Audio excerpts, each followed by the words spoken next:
Hey guys, what's going on? James here, and in this video today, we're going to be reviewing the Tampa Bay Buccaneers 28-10 win versus the Denver Broncos. The Bucs now have a regular season record of 2-1. They definitely took advantage of a very banged up Broncos roster, and in my opinion, this was a very clean and balanced win for the team as a whole. So let's get started with the bad, because we have a lot of good to talk about from this game, and it's going to be taking up a lot of time. So starting off with the bad, Alex Cappa, he did struggle a lot in this game, mostly with his run blocking, and he had a couple of penalties as well. He had 2 holding penalties on 1 play, which is very impressive. I have never seen that before, so shout out to Alex Cappa for that.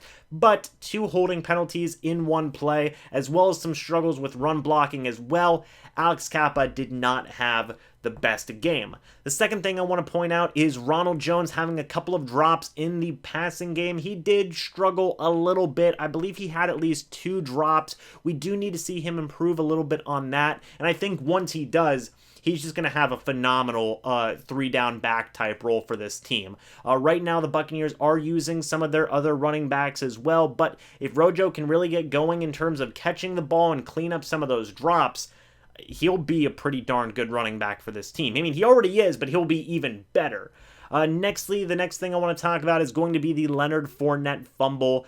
Much like Ronald Jones last week, it pretty much just hit him, I believe, right in the chest or right in the arm, rolled right off of his arm. He was able to recover his own fumble, but again, we've got to clean stuff like that up as a team and make sure the communication and everything is okay in terms of handing the ball off from Tom Brady to the running back. So last week it was Ronald Jones. This week it was Leonard Fournette. The next thing I do want to highlight on the bad list is going to be the run blocking. The Tampa Bay Buccaneers do continue to struggle with run blocking. Leonard Fournette, 7 carries, 15 yards, 2.1 yards a carry. The reason I'm not necessarily putting Leonard Fournette on the bad list, nor Ronald Jones either, is because I simply think that some of the struggles in the run game weren't their fault. The offensive line just wasn't run blocking that well in this game. So again, this has been a problem that's been plaguing the Buccaneers for years. I don't know what can be done to fix the run blocking problems, but something has got to get done here to fix these run blocking problems. Maybe it'll happen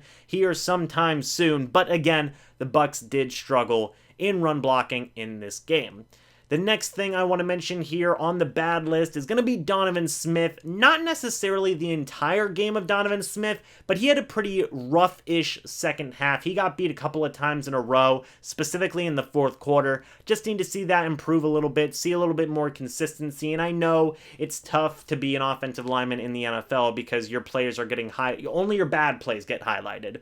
You know, if you have 4 bad plays in the game, those are the plays that are highlighted. But Donovan Smith still needs to do a little bit better there to finish out some of these games with more consistency, especially in run blocking, I feel like, because his run blocking really hasn't improved that much. I still don't think he's a very good run blocker. He did get beat a couple of times in pass protection there in the 4th quarter. Finally, guys, the last thing I do want to mention here in the bad is going to be the penalties. Now, the Buccaneers had 9 penalties in this game. I just looked it up. 9 penalties. I told you guys that if you're getting at least 5, 6 penalties or lower, that's not terrible. The Bucs had 9. The Broncos only had 4. And they still lost by a large amount. So imagine what the Bucs could do if they just cleaned up those penalties and were a little bit more disciplined and efficient in terms of their penalty game. This team would be pretty darn impressive on the offensive side of the football, is where we saw most of those penalties along the offensive line. So, offensive line, guys, please clean up those penalties. If you do, I think we can see this offense click even more in the upcoming games for the remainder of the season. But now I want to talk about some of the stuff that was on the good list. The first thing, Patrick O'Connor, he had a blocked punt, and then he recovered his own blocked punt. That alone gets you on the good list, because we don't see many blocked punts, let alone for the Tampa Bay Buccaneers. So shout out to Patrick O'Connor for that. Very good special teams player. I have nicknamed him the Viking, so shout out to the Viking Patrick O'Connor. Good play, man. Keep up the special teams work. Next player I want to highlight is Chris Godwin, who I do want to say did sustain a hamstring injury in this game, but he still finished the game with 6 targets, 5 catches, 64 yards, and a touchdown. Overall, pretty solid game from Chris Godwin. Hopefully his hamstring is okay and he can play next week versus the Chargers. Next player I do want to highlight is going to be Scotty Miller, who finished this game with 5 targets, 3 catches, and 83 yards. Scotty Miller and Tom Brady as a deep ball connection has been working so far this year, and I want to continue to see it work. Scotty Miller, while he doesn't get a ton of receptions, he can be a very potent deep threat for this offense, and we've seen that through 3 weeks. So hopefully his role continues in this Bucs offense. It seems like he's got a good chemistry with Tom Brady going on that deep ball, so let's hope it can continue. Like I said, through 3 weeks, he's been pretty good going deep. Next player to highlight is going to be the quarterback, Tom Brady himself, who finished the game 25 of 38, 297 yards, and 3 touchdowns. The Bucs passed a lot in this game. I was actually pretty surprised. They only ran the ball 20 times between both running backs. But still, Tom Brady had a very, very, very good day passing the ball. He made the most out of the opportunities that the defense gave him, which, by the way, shout out to the defense. I will mention them in a little bit, but Tom Brady had a very Tom Brady-esque game. He was very, very efficient throwing the football. Next player I want to highlight, who honestly I could say would be the player of the game, it's Antoine Winfield Jr. He finished the game with 1 pass deflection, 6 total tackles, 1 sack, and 1 tackle for loss.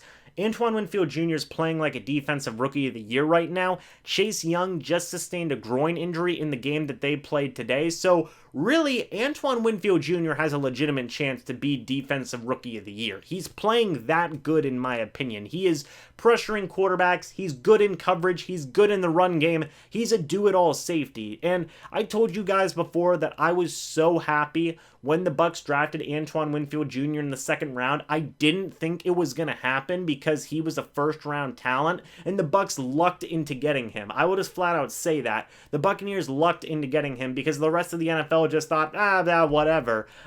Big mistake, because Antoine Winfield Jr. is a beast. And so far through 3 weeks, I'll say it again, he's playing like a defensive rookie of the year. So shout out to Antoine Winfield Jr. I mean, you could make a legitimate point that he is the player of this game. Next player to highlight is going to be wide receiver Mike Evans, who finished the game with 4 targets, 2 receptions, 2 yards, but 2 touchdowns. So I put him on the good list for the 2 touchdowns, 4 targets. I don't know if they were double teaming Mike Evans or what, but only 4 targets. He should have 10 targets a game pretty much. He's only had, actually no, this is the 2nd game out of 3 for Mike Evans where he's only had basically like 2 yards receiving, 2 or 4 yards receiving. And then he had that 100-yard game against the Panthers last week with a touchdown. So yeah, we've got to see more targets for Mike Evans. Brady will definitely be targeting Mike Evans a ton this season, but we need to see more productivity from the Buccaneers' top wide receiver. But he did score 2 touchdowns. He had a beautiful fade that went from Brady to Evans. That is pretty much an impossible play to defend for a defender. So Mike Evans, while he didn't have the yardage, while he didn't have the targets or the receptions necessarily, he did have 2 receptions for 2 touchdowns, which is always a good thing to have. Next player I want to highlight, guys, and again, you could make an argument for this guy being player of the game as well. In my opinion, yeah, that's pretty darn good. Shaq Barrett finished the game with 6 tackles, 2 sacks, 3 tackles for loss, as well as a safety. So Shaq Barrett was all over the field, okay? This was the breakout game from Shaq Barrett. I saw some people in the comments section this past week talking about how they were worried about Shaq Barrett.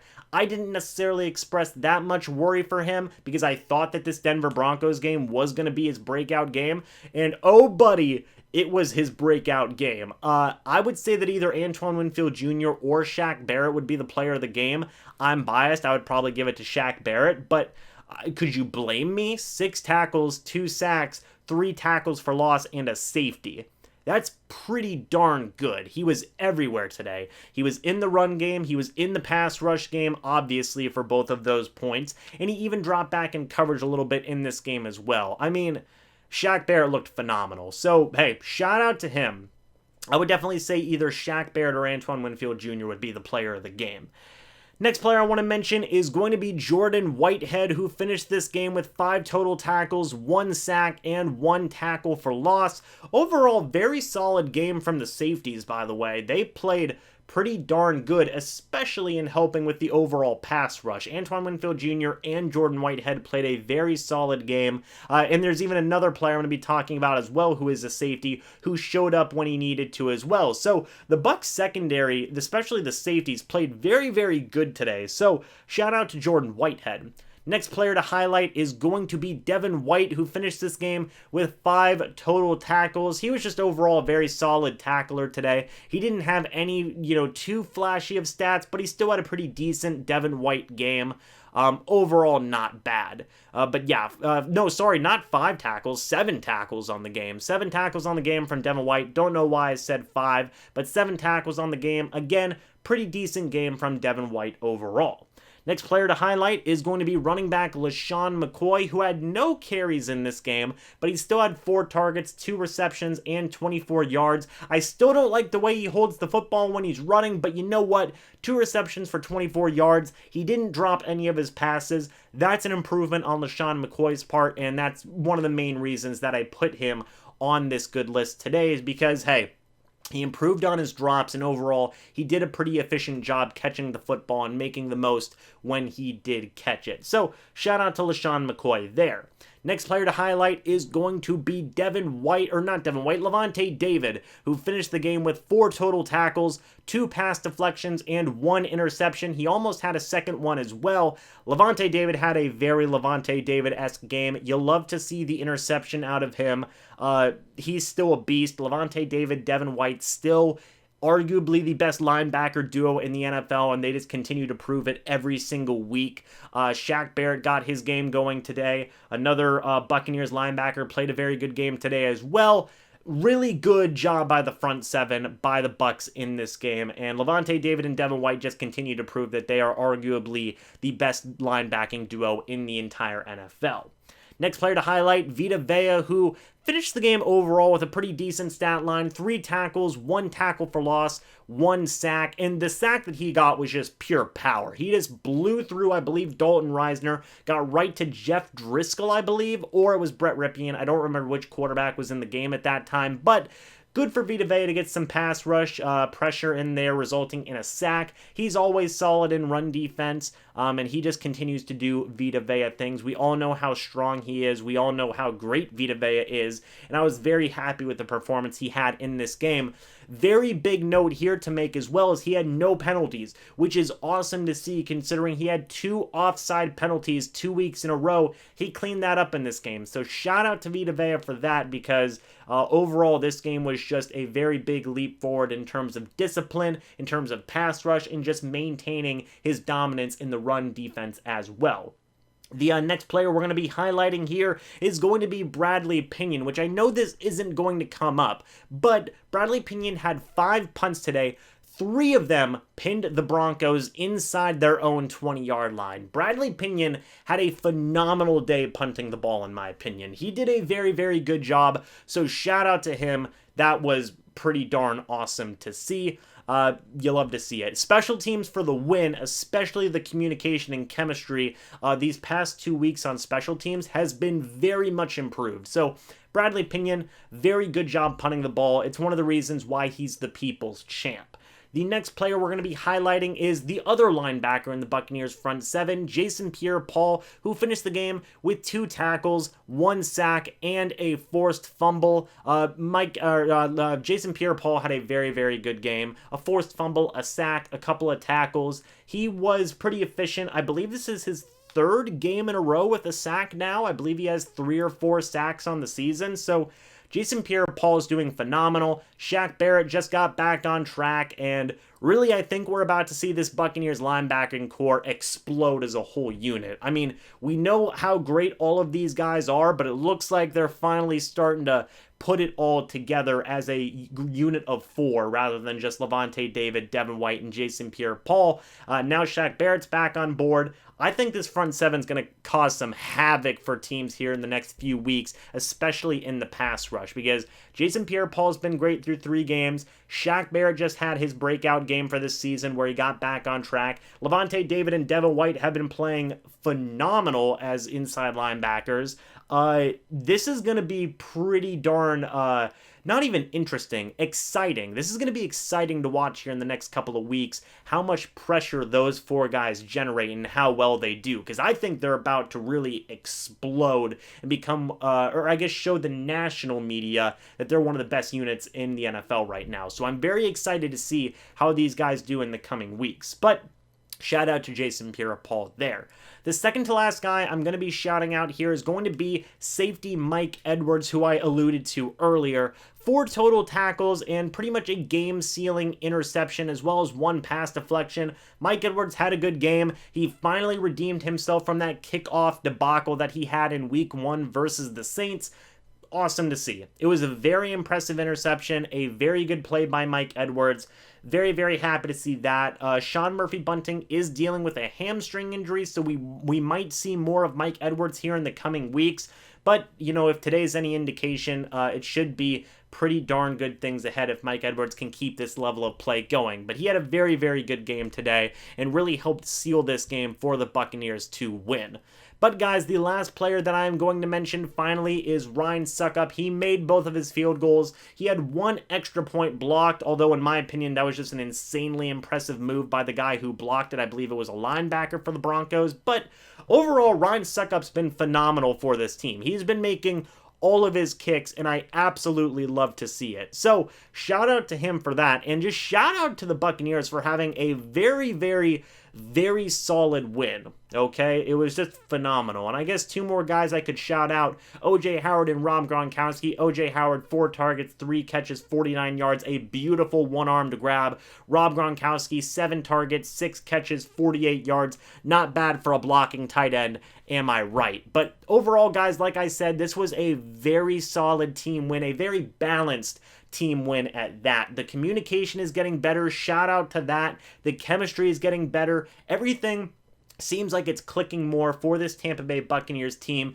We saw it on the defensive side of the ball since the season has started. We saw it start for the offense and special teams last week, and it seems like things have just been getting better, continuously improving again with this week as well. So I saw the offense take another leap forward today. I saw the special teams take another leap forward today, and I saw the defense maintain its consistency, which is all very, very much happy things to see in my opinion. So overall, I was very, very, very happy with this win. I thought it was a very balanced, overall complete team win versus a very banged up Broncos team. But guys, that's going to be it for this review. Let me know what you think about all of this down in the comments section below. What do you think about the Buccaneers offense, defense, and special teams? What players were you impressed with? Which players were you not impressed with? Let me know your thoughts down in the comments section below. But guys, thank you so much for watching this video. Hope y'all enjoyed, and I will see you in the next video or the next live stream. But until then, and as always, guys, goodbye for now. Enjoy Victory Monday and enjoy the victory week, and go Bucs.